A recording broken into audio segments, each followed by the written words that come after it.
Hey, I'm Kristin, And I'm Ashley. and this is Locked in a Closet.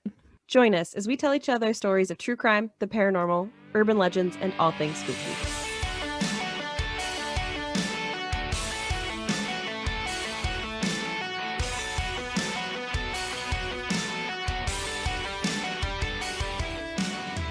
Welcome back, everybody. Hello, how are you? Just living. Just the same. Just the same, yeah. Pregnant, still thriving. Yeah, still COVID. I mean, there's not a lot. The only thing that really is different in my life is learning about whatever we're talking about each week. It's Which is fine. Yeah. Keeps you going. Exactly. I have a big comfy new thing in my life, and it's called the couch that was ordered 5 months ago. Finally got cannot believe that took that long. I know. I'm so happy though. We went from a futon to like a huge like sectional couch. Oh my God. Michael and I can both lay down fully on it at the same time. That is a game changer for like movie night. Yeah. I took one of just like, it's like a full shot of me laying down one way and him laying down the other. It's not flattering at all, but it's so funny and we're just so happy. It's great. Just knowing that you can do it. Yeah. Couches and beds, like those to me are important. I'm a lazy person, so I spend a lot of time on those two pieces of furniture. Yeah, they're very important. Yeah. It's a game changer. It's so nice. I love it so much. Get yourself a new couch. Yeah. And make sure it's comfy. Like, I don't know. I'm all over like function over form. Oh, yeah. Right? Yeah. 100%. But like, because there's so many really cute, nice looking couches that I would be like, oh, this would be so aesthetically pleasing in my house, but it's like awful to sit on. Yeah, I love like the like really old like antique-y looking couches with like the big like fancy backs and stuff, but I would never want to sit on that because one, I'd be afraid of breaking it because I just like I'm not graceful. Yeah. And it just doesn't, I don't know, doesn't look comfy. Or like the current trend, which is like the really short back couches, and they're like velvet or something, and they look so nice. But like, I just feel like I would be so sore after I got up after sitting on one of those. Like, you can't lay down on that. No. Like, no. Not into it. Get yourself sectional. There's this week's advice for everybody. And this post is not sponsored. I wish it was. Actually, my boss company. Yeah. My boss purchased it for us as a wedding present. So I mean, that's awesome. Thanks to my boss who does not listen to this podcast, but that's probably for the best. So I think we have a bit of a long one today, hey? Yeah. So we should probably just jump in. Ever. Yeah. You're first, so I won't even start. But mine is a roller coaster. I don't want to hype it up. I hype everything up in this. Everyone's like, that what happens when we get there. So in case you missed the last one, we're talking about ghosts in Nova Scotia this week. Which, like, I mean, this is kind of good that we're focusing on Nova Scotia because they're having a hard time. They were doing okay, and then somebody from family in Ontario had to mess them up. So our apologies from the entire province. On behalf of all of Ontario. Yeah. I'm not even from here. I will extend the apology. Yeah. Oh, that's so shitty. They have every right to fucking be pissed because I am mad for them. Yeah. Yeah. It's just ridiculous. Just stay home, everybody. Please, for the love of God. Or if you are going there, do your quarantine. It's not that hard. Yeah. Or like, I'm sure it's not that important. You don't have to go right now. If it was for barbecue. Yeah. It's like, not even, come on. It's April still. Like, you're pushing barbecue season a little early, everyone.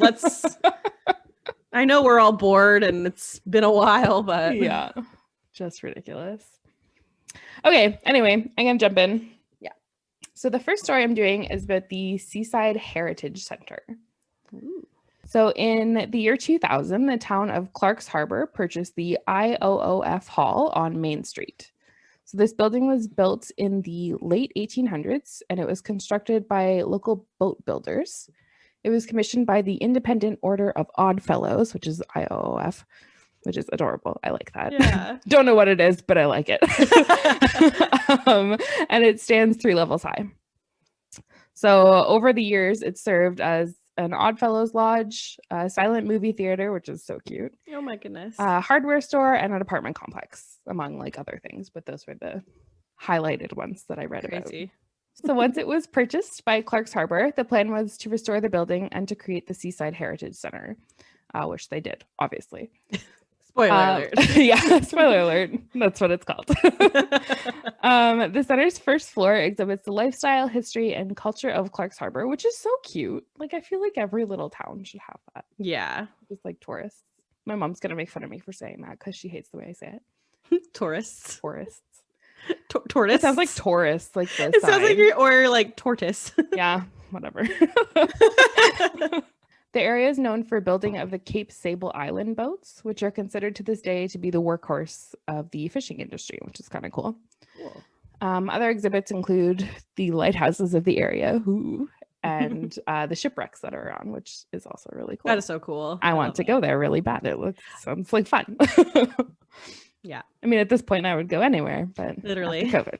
I don't want to be another one of those Ontario people that fucks it up for everybody. No, God, no.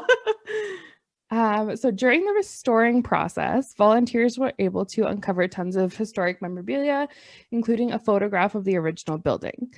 So in the photo, which I'm going to post on the Instagram, you can see a young girl who has no shadow, which sounds kind of weird. I first read that and I was like, was it noon though? Okay, like what? Yeah. But there's a bunch of other people in the photo as well. Like there's like a horse and buggy in the background, and there's just like people walking and stuff, and they all clearly have visible shadows. Okay. So that is kind of sus. It's a little weird, yeah. Yeah. So one day, somebody that was working there saw the photo and they were like, "Oh, that must be the little girl that's haunting the hall," as like a joke. So matter of fact. But then it became real. So sucks to be that guy. Mm-hmm. So since then, there have been a few eyewitnesses who have shared their story of seeing Myrtle, which is what they named the little girl in the picture. Like I love from it. Harry Potter? Yeah, like moaning. Yeah. Literally moaning Myrtle. So one report said that Myrtle was seen near the front of the staircase that led to the second floor. And they said that she was there 1 minute and then the next she just like was vanishing through the wall. That's creepy. Super. Yeah. And she's like a little girl. A second report came from a repairman in 2016. And he said he was just like working in one of the rooms, and he happened to glance toward the back of the room where he saw Myrtle like standing up, like she was like sitting and then she like stood up. Oh my goodness. And as soon as he saw her, he didn't stick around to see what she's going to do. So it's kind of a bummer. I don't know. That's what I would do. Yeah, me too. I'd be like out. Yeah. Kind of a bummer though, because it yeah, would have been cool to see like what she was actually going to do. In the summer of 2017, a paranormal investigation crew was at the hall to film a series when one of them felt as though something tried to push them down the stairs. Ooh. So it's unsettling. I feel like maybe that wasn't a little girl, though. That's kind of... I mean, I was an asshole when I was little. I don't know if I was commit murder asshole, but... Oh, geez. But when you're dead, who cares? Yeah. So I guess the mayor of the town was interviewed, and he reported hearing some unexplained loud noises in the hall while he was working on the restoration. And this is a direct quote. He said, "I was working in there one night painting and heard this loud noise in an adjacent room. It wasn't just the floorboard creaking. I never paid much attention. I thought someone was playing a joke," which like, no. Yeah. That's a really rude joke. Then it happened again. I ran to the door thinking I would catch whoever was playing a trick, but there was no one. I called out, "Anybody there?" and there was no response. I went to lock the room and nothing was out of place. So that's kind of weird. That's so typical, like, scary movie. Like, yeah. Is anyone there? Like, continues. And then he to, turned like, around. look. They were right in front of him. Yeah. A former employee reported that she also believes that someone or something is in the building. She reported that she and her coworker would hear music every time they went in the washroom, despite there being no radios anywhere inside or outside the room. She added that one time a box appeared on the desk when she and one other coworker were the only ones in the building, and they like still don't know where it came from.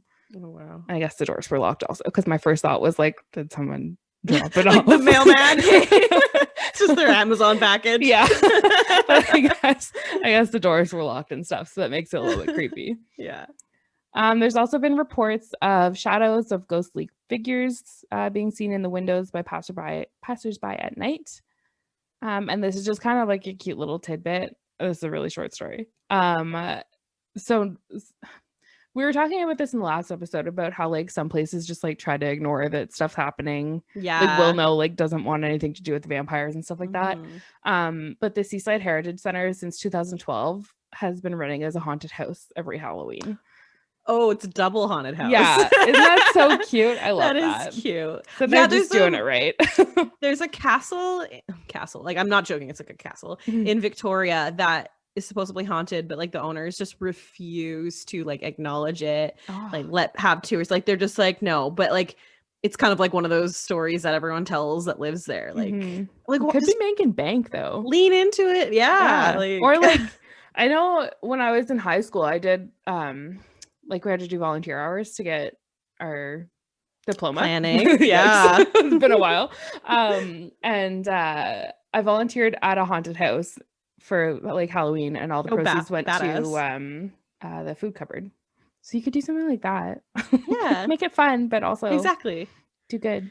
It's silly. It's silly then they try to like ignore it. It's like, I don't think it would like scare anyone away that wanted to come, because if they don't believe in ghosts, they don't believe in ghosts. Yeah. And if they do, then they're like, oh, I'll see something. Like, I don't know. Yeah. It just seems silly. Yeah. So I like that they leaned into it and they're like, we're a haunted house. Yeah, it's cute. I love it. I think everybody should do that if they come across. Would you go to a real haunted house? Like, well, it's not a real haunted house. Well, you know what I mean? Like, it's running as a haunted house, but knowing that also it could be a ghost you see. I feel like I would rather go when it wasn't like set up for jump scares. Like, because I don't like being scared like that, but I like neither do stuff, like ghosts and stuff. But if somebody's like hiding around a corner for me, I'm like, no. Like Michael tries to hide sometimes. He'll like run up the stairs and hide. And I'm like, I'm just going to sit on the stairs until you get bored. Like, I'm not coming upstairs. I hate jump scares and I hate haunted houses. And I remember one time my friends, we were at the Peony in Vancouver, and there's like a haunted house that's there like all the time. But they also do like a Fright Nights thing.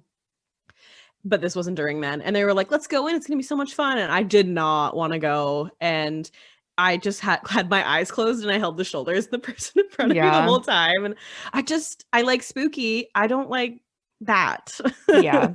Have you seen like on Ellen, which I know is problematic now, but before she was, I used to watch.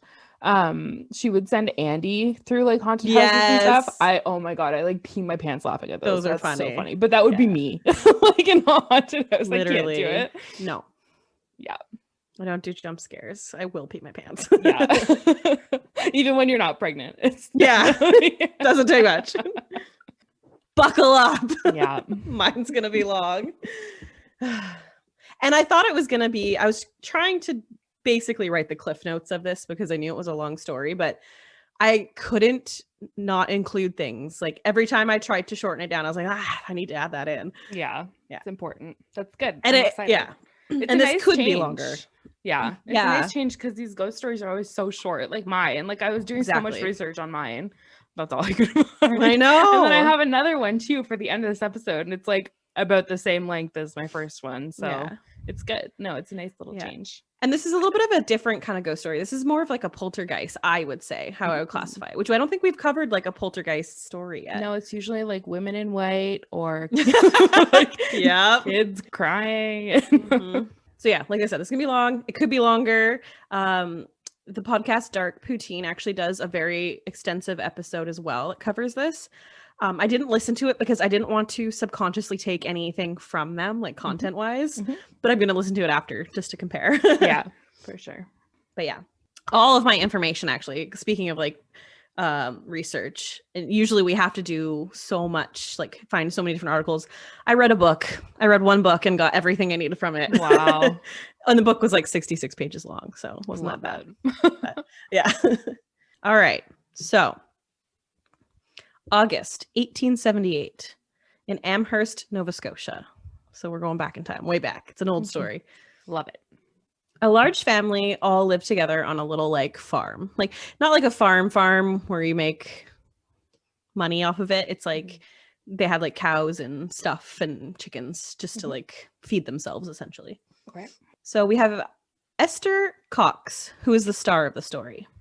She lives basically as a boarder on her sister's farm, who her sister is Olive Teed, and then her husband is Daniel Teed, and I'll refer to him as Dan from here on out. They have 2 young children, Olive and Dan themselves. So there's 2 children, the 2 adults, and then Esther. And also Esther and Olive also have a brother that boards with them as well.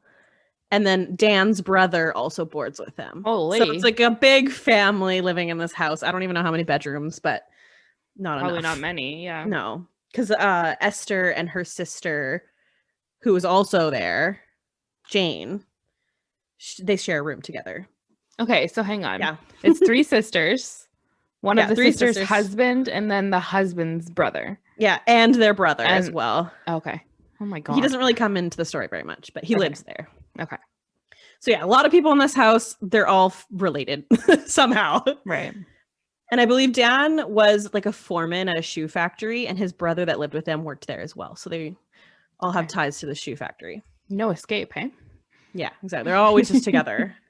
So just a little bit about Esther, because she's the star. She was an 18-year-old girl at the time of the story, and she was almost known as being like the runt of the family. Like they described her as being like very small, especially when she was young.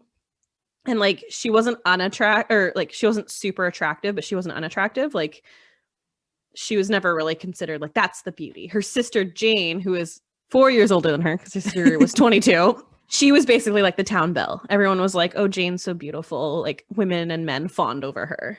And then Esther was just kind of like there. Esther. Yeah. She was also involved. Yeah. A little bit overlooked.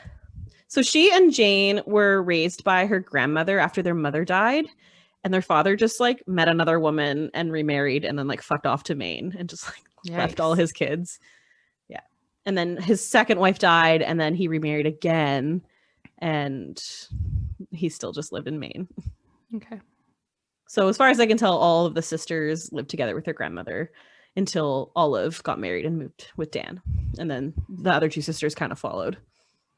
Now I'm going to get into a few events that sort of built up the nights before, like things took a weird turn for the family. So one night at supper, as the family was sitting together eating, Jane had asked if the cow had been mysteriously milked again that night. Dan exclaims, like, yeah, for the 10th day in a row, someone has snuck onto our farm and milked the cow in like the middle of the night and stolen their milk. Oh my God.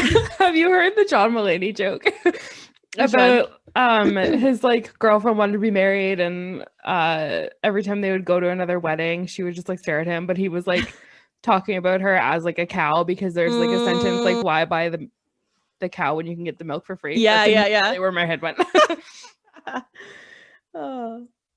So yeah, Dan says that if it wasn't for his bad hip, he'd stay up all night to catch the thief red-handed.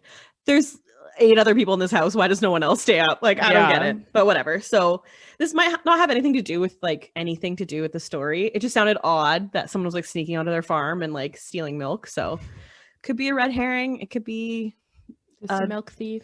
Could be the source of everything. Who knows?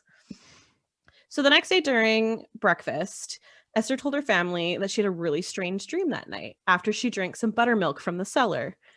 So her dream was basically everyone had the heads of bears, but like their bodies were the same, but their heads were bears. And then their eyes were looked like horses, but were blood red.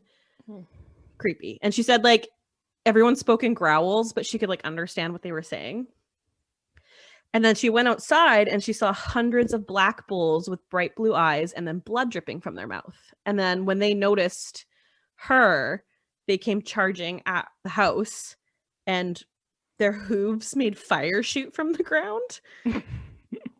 And then so they charged the house and basically Esther awoke because the shaking was so bad in her dream that like she woke up and she was like on the floor. She was like out of her bed and she just went back into bed and whatever. Mm-hmm.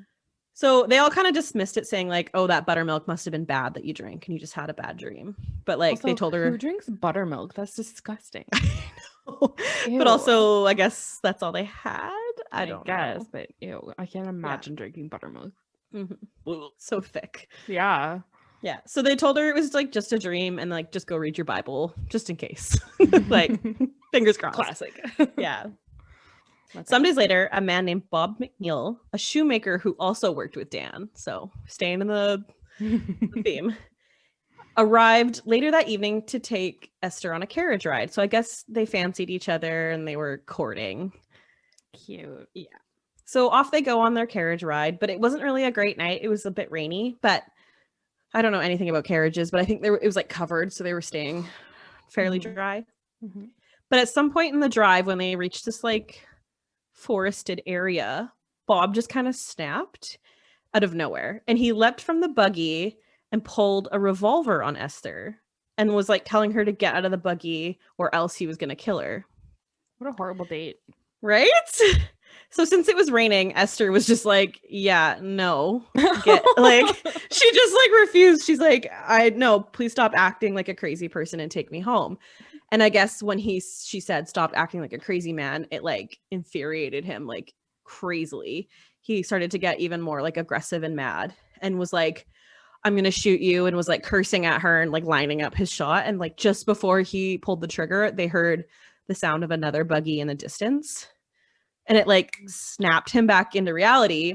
And he just like jumped back in the buggy, turned the buggy around, like sped back to her farm at like breakneck speed. And then she just like jumped out as they got to the house. And then he kept going.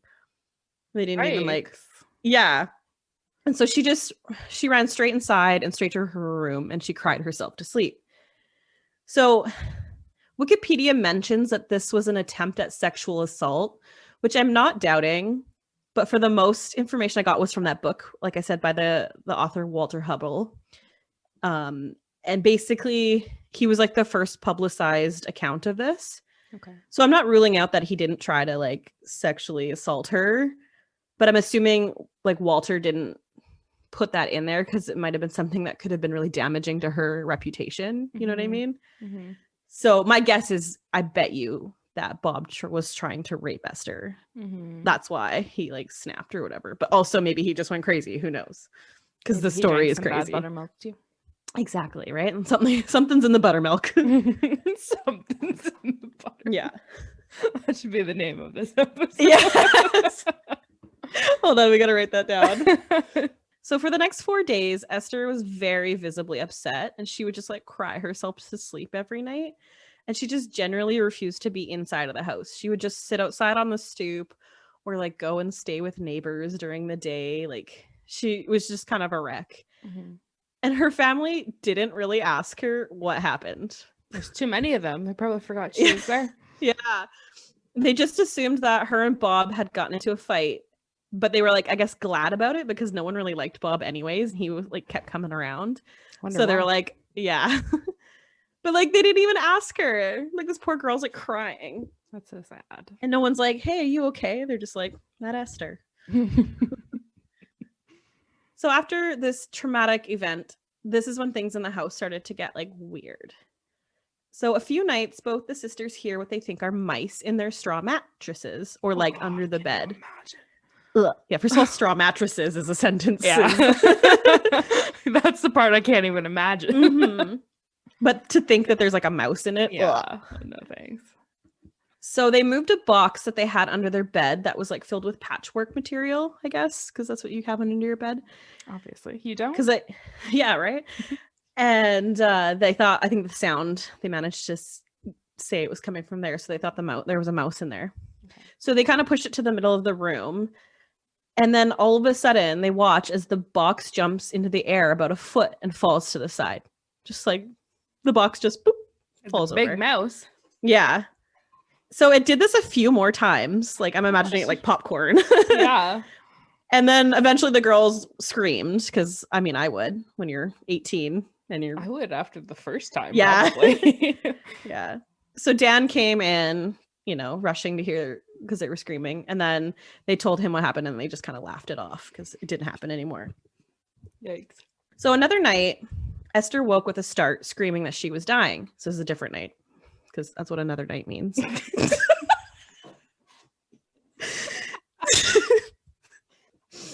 What is wrong with us today?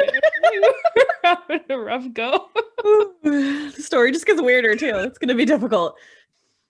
She was extremely pale and disoriented and trembling with fear, and she was screaming that she was dying. She sat there for a while, just like at the edge of their bed, staring at the wall, like kind of muttering. And she said that she felt she was like swelling and that she was going to burst. Like her skin was just swelling. Yeah. And she was swelling, apparently. She had quite the fever, according to her family. And her skin was like going red and blotchy. Esther was screaming in pain and grinding her teeth when all of a sudden a loud sound, like something they described as thunder, was heard in the room. They all thought the house literally was hit by lightning. It was that loud. That her older sister, like freaked out and thought her kids were dead because lightning hit the house. Oh. But they went outside and they checked and the sky was clear. Like there was no storm. Which, I mean, now we know lightning can kind of happen without a storm, but still. And then again, the sound rang in the room, like that same boom. Only now it sounded like it had come from below them, like from the room under. And the whole room shook. So immediately after that, Esther, who was previously swollen, hot, and red, was suddenly just back to her normal self, and she passed out onto her bed in exhaustion. I don't think anyone but Esther got sleep that night. Everyone was kind of like, what the hell? Yeah, who is this? Yeah, what happened, huh? So when she awoke late the next morning, she was mostly fine. But of course, during that supper, they couldn't stop talking about the weird events that happened that past night. I mean, obviously.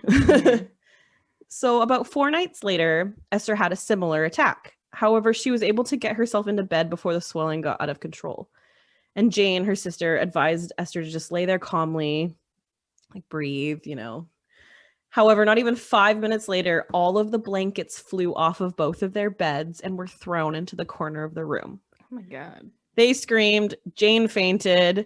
Of course, everyone in the house like flooded into their room trying to figure out what was going on to find like the weirdest scene. So Esther was laying in her bed, just like swelling up. Like I'm picturing like Veruca from Willy Wonka. Yeah. And Jane was fainted. I don't know if she was on the floor, if she was on her bed. And then their blankets were like in the corner of the room. They were like, what the hell? So they grabbed the blankets. They're trying to put the blankets back on the girls. However, seconds later, the pillow that's under Esther's head comes flying out from underneath her. And it struck John, who was Dan's brother, who this is like the last time I think I'll ever mention him. So he was like, I'm out. He leaves. And then so someone else ran to get a bucket of water to kind of like splash over Jane and Esther. Mm-hmm. And just as he was returning, there was a series of knocking that seemed to come from under Esther's bed. And then again, suddenly the whole room shook. And then again, like before, Esther was suddenly fine, back to her normal state, and then had passed out asleep. I'm assuming exhaustion because what? How so the next day, they all agreed a doctor should probably be called. I mean, duh. Mm-hmm. So when the doctor came, after laughing about, like, basically when Dan was telling him what was happening, he kind of just laughed at them. He diagnosed Esther with nervous excitement. I mean, same. But just as he told the family this, again, the pillow from beneath her head went flying out, but not quite all the way. It got, like, pulled, like, halfway out. Mm-hmm. And then it just, like, went back under her head. It was like, it decided, no. And everyone was like, whoa, did you see that? Like, what the hell? And so they were all looking and the pillow did it again. So the doctor grabbed it and was trying to like pull, but he said he could not pull it out from under. It was like playing tug of war. And then it made the hair on his body stand on end, apparently. Yeah. And the doctor literally exclaimed, how wonderful. Or at least that's what Walter Hubble wrote in his book. Like, could you imagine? How wonderful. I'm playing tug of war with a ghost. Not my first choice of words. No. So after this pillow fight, basically, they heard the 3 knocking again that they've heard in the last previous nights under her bed. So the doctor, looks around. He's looking under the bed and he can't really find a reason why there would be this knocking.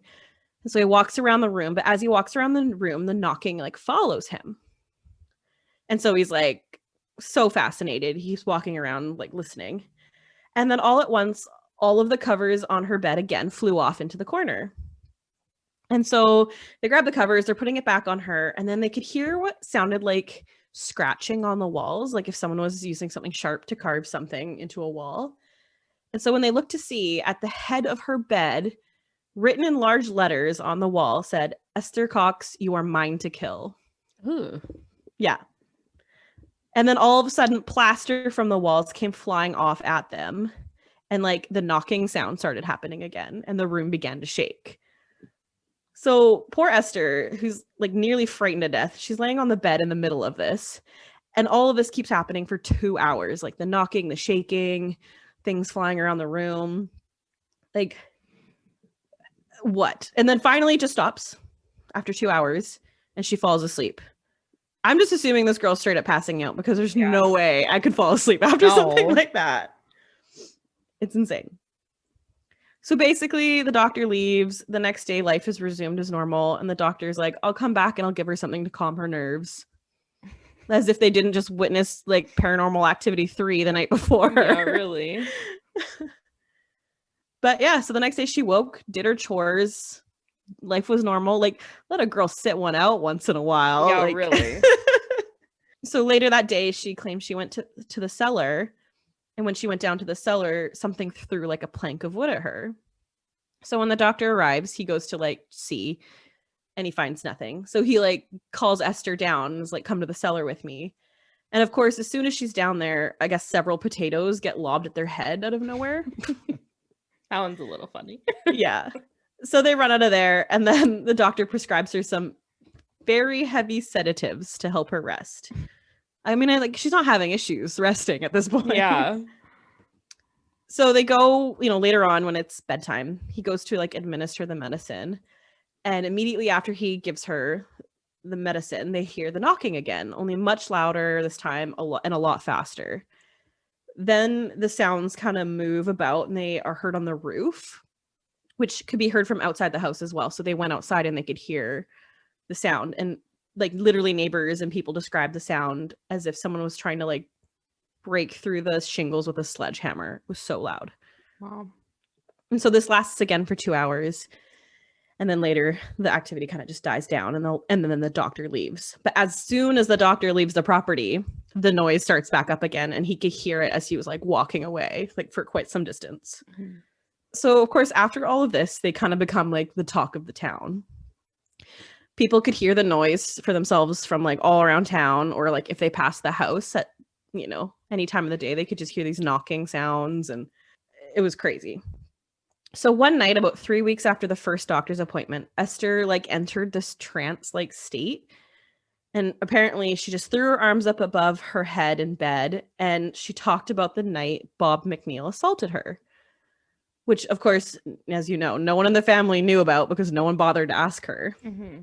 When she awoke from the state, they basically said, like, hey, you were kind of mumbling about Bob. Like, is this true? And she said, yeah, that happened. And her sister Jane was like, oh, my God, because that's how they talked back then. I knew that guy was trouble. And it's true. She had kind of warned her sister earlier that, like, I don't really like Bob. Like, he doesn't seem that great for you. So then they kind of all just blamed Bob for all the weird things that were happening. Mm-hmm. I don't know how they could be like, yeah, it's Bob's fault, but who else are they gonna blame? Can't blame somebody. So after they blamed Bob, then all of a sudden they heard the 3 knocks again, followed by the whole house shaking. So it's got a little bit of a pattern. So Jane sort of made the observation that she thinks that whatever is causing the knocking could understand them, and that maybe they could communicate with it. So they tested their theory and they asked if it could hear them. That's a bad idea. I know, right? Never try to communicate.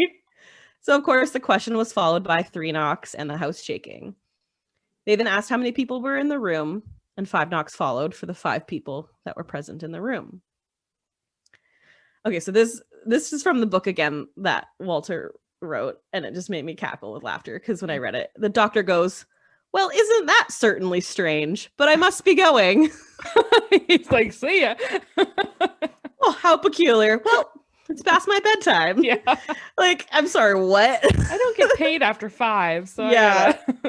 I would be out the house the second I heard any knocking. Oh, 100%.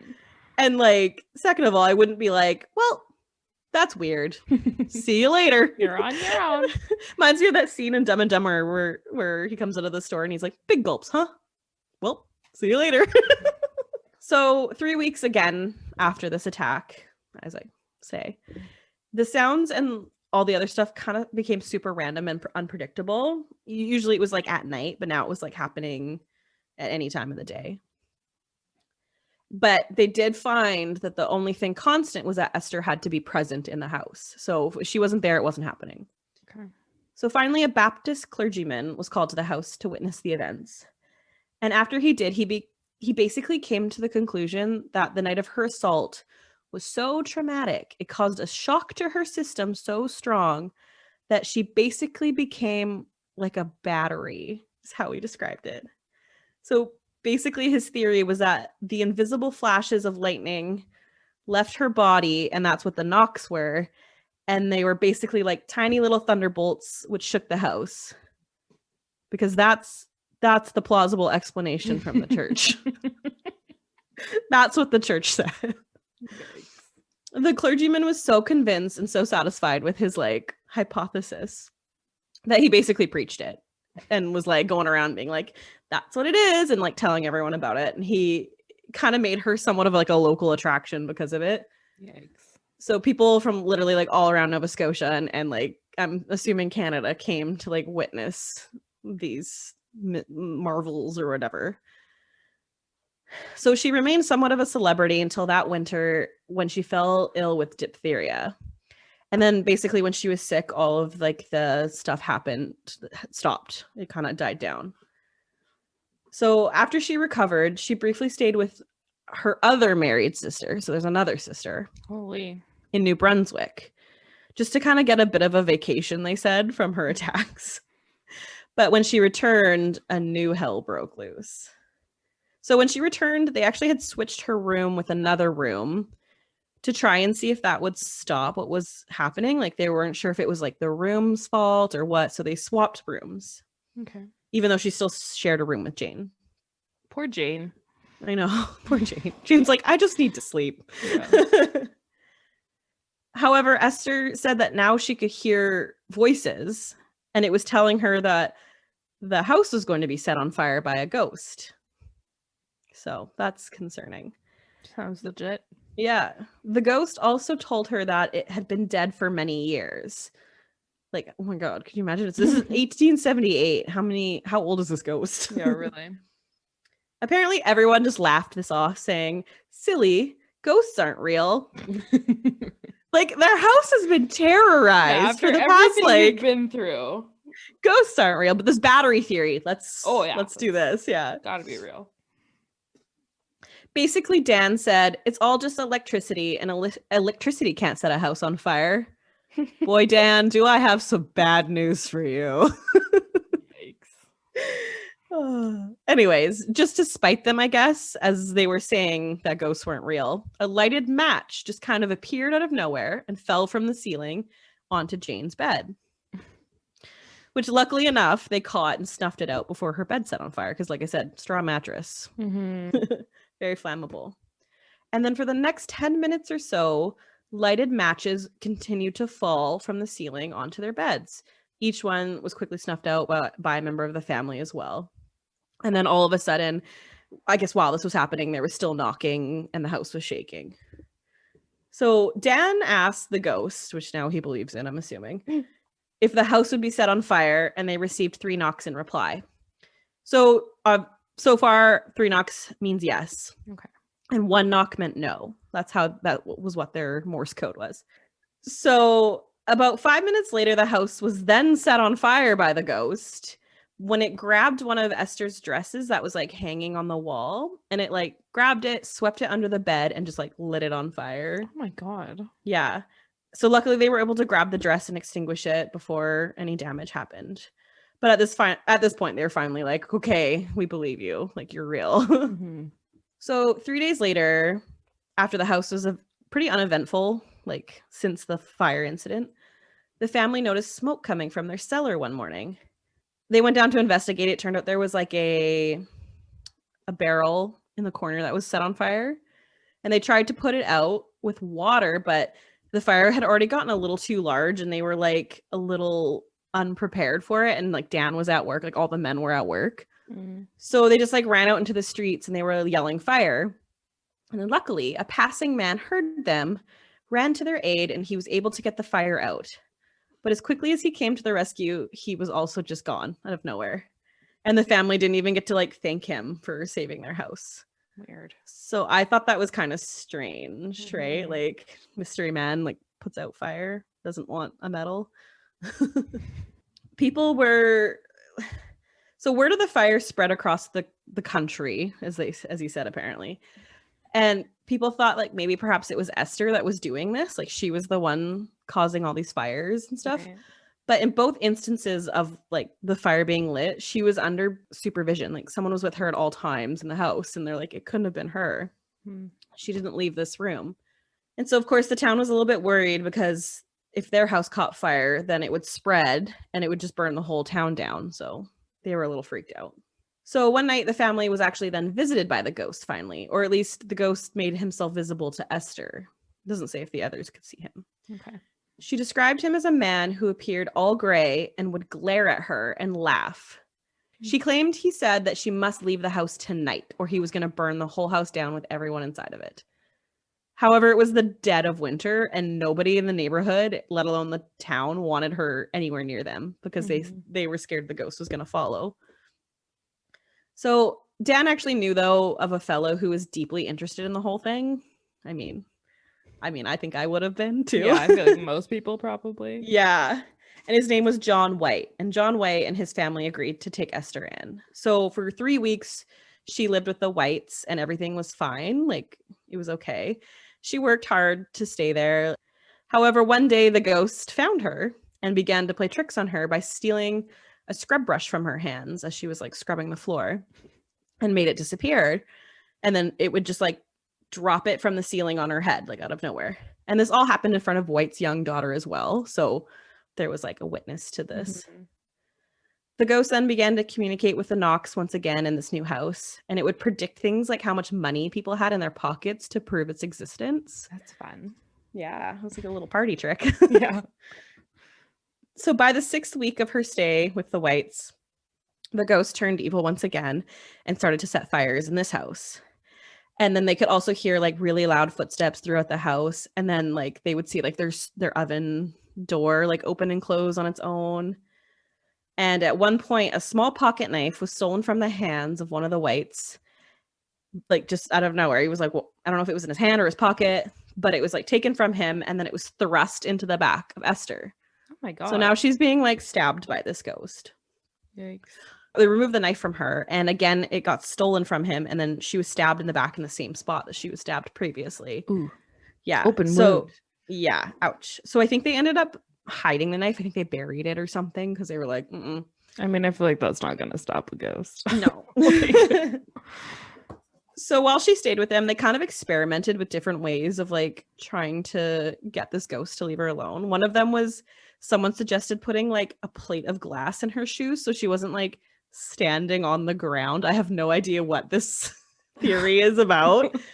So they put glass in her shoes just to see if it would help. But I feel like that's just asking for like danger. Open wound on her foot. Yeah. But all it did was make her nose bleed and give her a headache. So I don't know if that's related. One time they tried putting like iron spikes on her lap when she was sitting down. Not too sure why. Not too sure what that means. But apparently they became extremely hot to the touch. And then eventually they just like went flying off her lap. Wow. So that's fun. Hot spikes just flying around. Love it. And then so the ghost also started moving furniture around in the broad daylight and just knocking happened. So eventually they shipped Esther off to St. John's in New Brunswick for about 3 weeks. I'm not too sure why. I guess the White family was like, no more. Where she stayed with Captain James Beck. And basically they like investigated her there. They managed to talk to the ghost using like the knocking method. And they found out there was more than one. One of them said his name was Peter Cox. Another called herself Maggie Fisher. And then they also identified the main ghost from the farm as Bob Nickel. They said Bob had been a shoemaker also. So moral of this story, don't be a shoemaker. Don't do that. The Peter Cox, actually said he was a relative of Esther who had been dead for the last 40 years. So just like a long cousin, I don't know. He just said he was related to her. Okay. And he said that he tried to keep both Bob and Maggie at bay, but he wasn't strong enough. So he tried to like keep them chill, but Bob and Maggie just like fucking shit up. So after these 3 weeks, she finally returned back home to Amherst, Nova Scotia. But instead of going back to the farm, she was taken in by another family, the Van Ambers. Ambergs, the Van Ambergs. Sorry if that's wrong. And they lived about 3 miles outside of like the town, like in a separate little cottage. Okay. And so for about 8 weeks, she actually enjoyed peace from the ghost. Nothing happened while she was there for 8 weeks. That's nice. But 8 weeks was all she was allowed to have, and all the things started to happen again.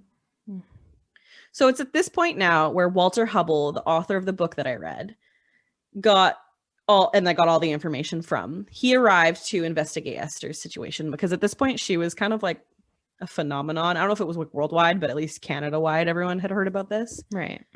So he arrived and he was quite literally thrown into the thick of things. So when he arrived at their house, so like when he arrived in the house, the moment he entered the house, like things just started flying at him, like his umbrella that he had just put down, chairs, his bag, a knife came flying at him. Oh my God. And during his stay, like this would just continue to happen, except on Sunday. Apparently the ghost respected the Sabbath, which Walter put in his book. He thought that was really interesting and strange. They're like, all right, God's day. Mm-hmm. But all the other days, you just take it. Yeah. Don't ask questions. Right? You're just like, instead of waiting for the weekend, you're like, Sunday. But all the other days, like things would happen. Okay. So things were like, and it started to escalate. Like chairs would be like knocked over. You know, things were being thrown around. Fires were being continually started that they had to go and like put out. So it turns out during Walter's investigation that there was actually 6 ghosts total. Wow. Mary Fisher was another to be discovered, and she was the sister of Maggie Fisher, who I had mentioned earlier. Okay. And then there was 2 other women named Jane Nicol and Eliza McNeil. And so Mary, Jane, and Eliza were just like these 3 good ghosts that just were there but didn't do anything. Okay. They didn't get involved. They were just there. They were just watching. Yeah. It was Maggie and Bob that like did all the shit. And then I feel like Maggie and Bob are such like innocent names. I know. It's funny that they're like the shit disturbers in this story. Yeah. So Walter, during his investigation, decided to ask them questions. He asked at one point, like he asked if they were all living people, like if they were ghosts of real humans, and they all said yes. He asked if they were in heaven and if they had seen God or met God, to which they responded no to both those questions. He then asked if they were in hell and if they had seen the devil, and they responded with a very loud yes to both of those questions. So spooky. The next day, the ghosts even got a little more rough with Esther and just began, I guess, poking her with pins that they found. Oh my God. Just over and over, these little tiny pins. Like all day long, they were basically just like pulling pins out of her, which, ow. Mm-hmm. And again, matches would basically just rain from the ceiling. Lit matches just falling from the ceiling, and the family just had to like run around like cartoons putting these matches out. So, and then, and during the day at one point, a trumpet just appeared out of nowhere. They have no idea where this trumpet came from. No one owned a trumpet. And the ghost would blow it in people's ears really loud. Oh my God. Yeah, because like they could make items disappear, they said. Like they could, like, if you were holding something, a ghost would take it from you and it would just be gone and like you couldn't find it. And they would make it disappear. And then I think with the trumpet, they would just make it disappear and then like blow it in your ear. I don't know how ghosts work. I wonder whose trumpet they stole. Imagine someone's just like playing it and then it's gone. Right? Yikes. That's so weird. So one day Esther went to church to pray. And, you know, I'm assuming that happened more than not because I would be praying. Mm-hmm. And when she returned, the ghost cut her on the head with an old bone they had found in the yard. Ew. Right? And then they stabbed her in the face with a fork. Oh my God, this poor girl. Like, this is just getting insane. Like, how is she dealing with this mentally? Yeah. So, and then I guess when Walter had arrived, he was like, whoa, this is a lot. And Esther had just said, like, you get used to it. And, like, kind of shrugged it off. Like, no, you don't. The ghost tormented her constantly. And she would often do that, like, swell up thing. And she would, like, writhe in pain. Like she was being possessed while screaming she wishes she was dead. Like, sounds awful. What a scene. And this continued on for weeks until it became too much for Esther and the family. And there was like too many fires. It was really unsafe. They were like, you've got to go. Like, and not only that, but like walls were being broken because chairs were being thrown at them. Like knives were being thrown constantly. Everyone started hearing voices now. It wasn't just Esther. So it kind of came to like a catalyst. They were like, you got to get out of here. So Esther packed up her things and left the house, never to return. So she went and she moved back in with the Van Ambergs, and the people that lived 3 miles out of town. Mm-hmm. And I guess the ghost just kind of left her alone after that. It's really not certain why they didn't bug her at this particular place. They had followed her previously, like even to New Brunswick. Like, yeah. I wonder if maybe they were just like, oh, she's over it. Like it doesn't bug her anymore. Yeah. Move on.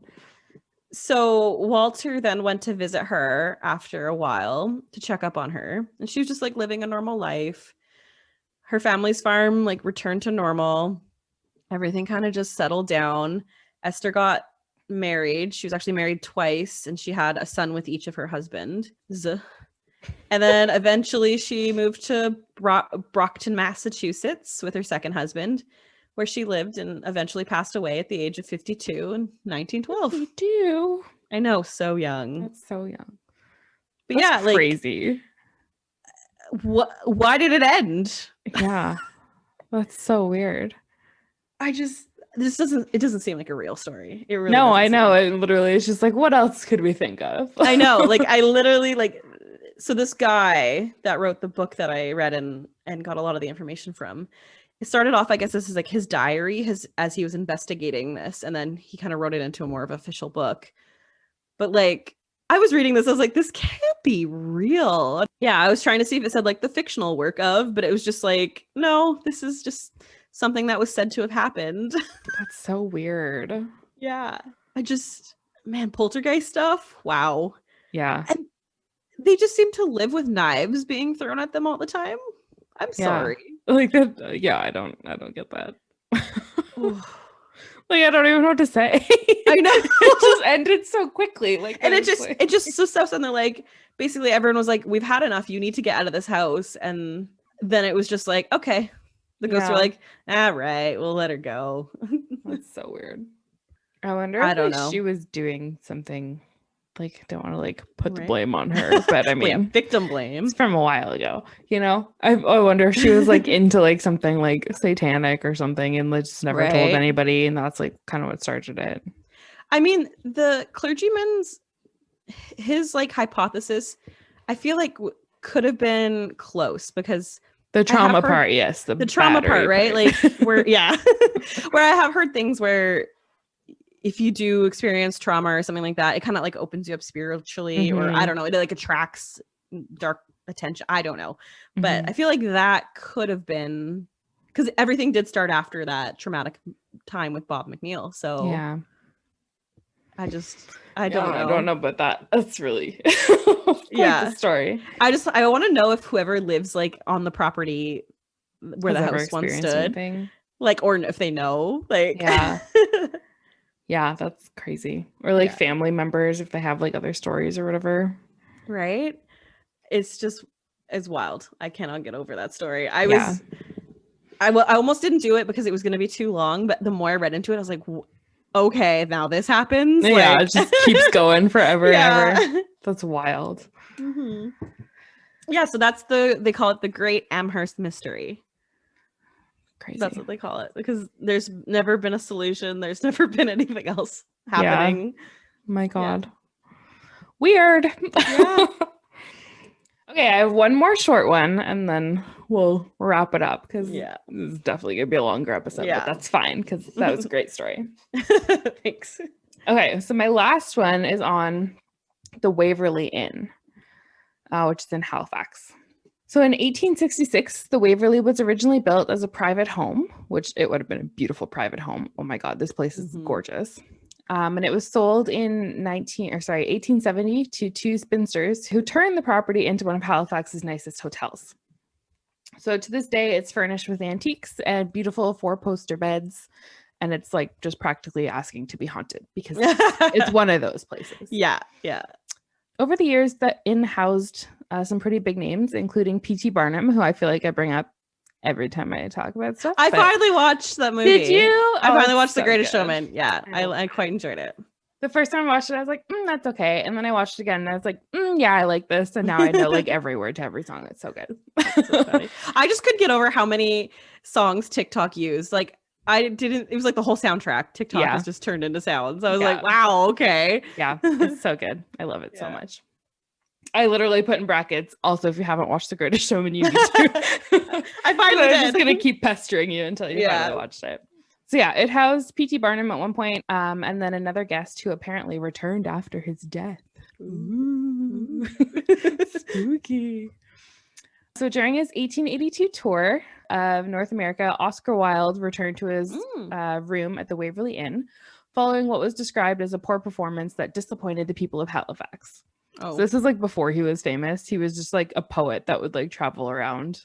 Could you imagine like seeing an Oscar Wilde show and being like, that was garbage? Yeah. And then later on, he's like the most famous fucking poet, like outside of Shakespeare.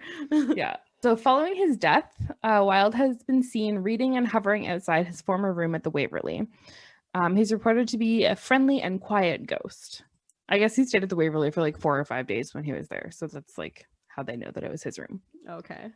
So the inn is so proud that he stayed there. They've actually renamed his room to the Oscar Wilde room. And it's known as one of the most haunted rooms in the inn. Oh, wow. So there's a show called Ghost Cases, which I'm very sure is a Canadian show because I'm sorry if you ever hear this, but it's horrible. But I sat through the episode where they were at the Waverley Inn. And like, it was kind of cool, but like the guy that was on it is just like disgustingly sexist. Like at one point he was like sitting in one of the rooms, and I'll get to it after, but there's a painting that like falls off every time. And it's like painting of like 3 women. And he's just like, if I had to choose one of these women, which one would it be? Oh, like, well, this one's not like musically inclined, but she's probably good at other things. And I was just like, ew, like you're disgusting. And this is being filmed on TV. What are you doing? Anyway, I hate Canadian television's pretty touch and go sometimes. Oh my God. It's so horrible sometimes. Yeah. Anyway, so on this show that you should never watch, it was reported that after staying in the Oscar Wilde room, guests who are like, I don't know, like artistic or like writers or whatever, they leave feeling really like positive spirit presence. Ooh. And they've reportedly left feeling like really recharged and inspired. So that's kind of cute. I love that. I have a Bachelor of Fine Arts. I feel very burnt out. Yeah. You should go. So an employee that works there reported seeing a Victorian era woman in the hallway of the hotel looking out the window. So as she was like walking down the hall, the woman that she saw like turned and started moving closer to her. And when she was coming closer, there was like a light that seemed to be coming from like inside the ghost. Oh.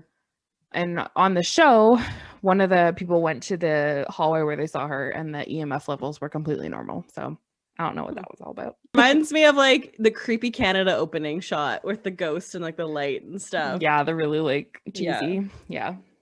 So room 115 is supposedly really haunted there as well. So there have been a couple of times where ghosts report seeing a woman sitting at the bottom of their bed. Or one time there was like a lady was laying in bed and there was the impression of a body that was right beside her in bed, but it was like moving around, like somebody was like shifting. Yeah. Respect the bed. If I'm in it, don't get in it. Come on now. Yeah. So I guess the bed in question had been purchased off of eBay from a seller in California. Ew. And originally it was from Holland from the mid 1890s. Oh, the bed frame probably. Yeah. Hey, not the mattress. Yeah. Yeah, it was just a straw mattress. Ew. Yeah. So who knows what could have been attached to it? Like if it came from Holland and then California, like it's been around. World War II ghost or something. Yeah. And then the final reportedly haunted room is room 103. So this is the room that has the painting. And I guess it's fallen off the walls like multiple times. But every time it does fall off, the wire that's on the back is always intact. So it's like something like picked it up and like shot it off the wall. Yeah. And then the hook is always in the wall too when it falls. So I guess the first time that it fell, the glass broke, but it was because it was like really old glass. And then they got it replaced and it hasn't broken anytime since. Wow. And then in that same room, there's also been reports of an older woman sitting at the bottom of the bed, again, wearing a nightgown. And then they think that woman is the same one that the employee had seen in the hallway. Oh, they can change their outfits. Mm-hmm. These are fancy ghosts. Yeah. So I went deserve to be comfy too. Yeah.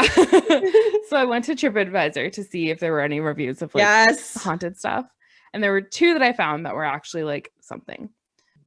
User fellow traveler, and then a bunch of numbers, wrote, "Yes, it's haunted. Someone rattled our closet doorknob in the middle of the night and woke us up. In the morning, we realized there wasn't even a door on the little closet." So maybe there was like at some point. Yeah. They just like heard the ghost noises of the old door. Yeah. Oh, that would be creepy. And then Cindy R wrote, "We love this beautiful little inn. It was oozing with history and maybe a little bit haunted too. Someone or something slapped the sheets between my feet, which woke me up with a start. Then I heard a sigh coming from the corner of the room." So that's kind of creepy. I feel like I've woken up to like dreaming about stuff like that happening, and it scares the shit out of me, and it's not even real. You know what happened to me the other night? What? I snored so loud I woke myself up and I scared myself. I've totally done that too. Jeff was still awake and I was like, he's like, "What?" And I was like, "What was that?" He's like, "That was you snoring." Oh, jeez. Pregnant life. Yeah. That's so funny. Yeah. So yeah, anyway, that's the Waverley Inn. Mine are like cute little ghost stories. Yours was terrifying. Mine was like not a real story. I feel like I told y'all a fable. I mean, you never really know with the I think when it's old enough, you're like, yeah, it was real. 18, we'll say 18, whatever it was. 1868 or whatever I said. 1879, whatever. Yeah. Yeah, no one's gonna fight me on that. Yeah. It happened. Nobody's there, like nobody's alive anymore. Everyone's dead. Yeah.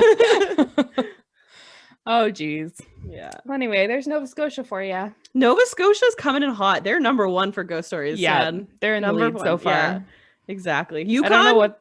We'll give them second. Yeah, Yukon was good. I don't know what the hell we're gonna do when we're out of provinces and territories. I know. I think we should spin a globe and just start picking random spots in the world. Or I hope you all were entertained because I know I was.